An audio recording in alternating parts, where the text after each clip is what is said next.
I think it's a perfect essential.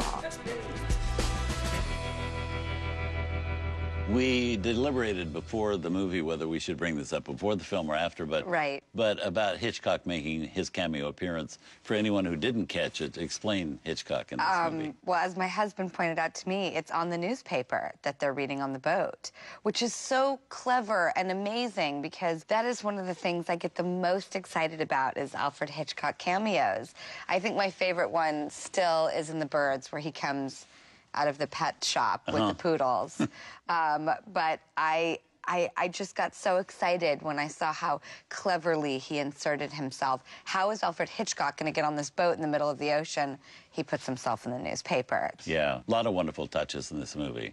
And surprises. Yes, and I love when Tallulah Bankhead, throughout the movie, not only puts on her makeup and never loses her vanity, but also has a consistent thread of saying, some of my best friends are, you know, in concentration camps, or some of my best friends are thieves and, you know, this and that. And the first two times you sort of wonder, but by the third you're like, all right, lady, you are, you know, obviously embellishing here, and that's just a flair for something you do. But I loved it as a character. She's so interesting in this movie.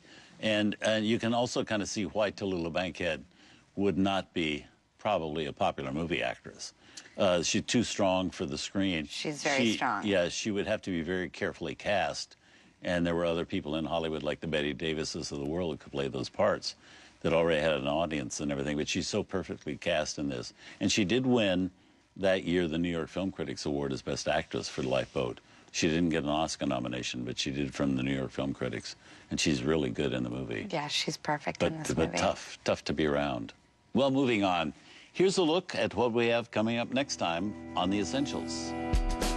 It Happened One Night, 1934. This is a film that really caught everybody by surprise. This film was made right before the Hollywood Production Code was enforced, so it has a certain freedom. Talk about chemistry. Claudette Colbert and Clark Gable really have it in this movie. This film is really just such smart storytelling. From 1934, It Happened One Night. That's next Saturday at 8 p.m. Eastern. You can find out more at TCM.com. Thanks for joining us for The Essentials.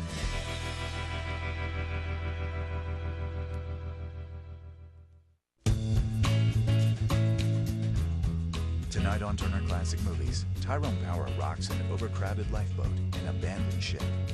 Then Barbara Stanwyck has a night to remember aboard Titanic. And watch out for that last intersection. It's a doozy in Dirty Mary, Crazy Larry. Great pick. Judy Garland, Bill Powell, and Meryl Lloyd. Errol Flynn. Ford, Hawks. Fantastic director. Best role that I ever had. Loved every minute of it. Now, I'm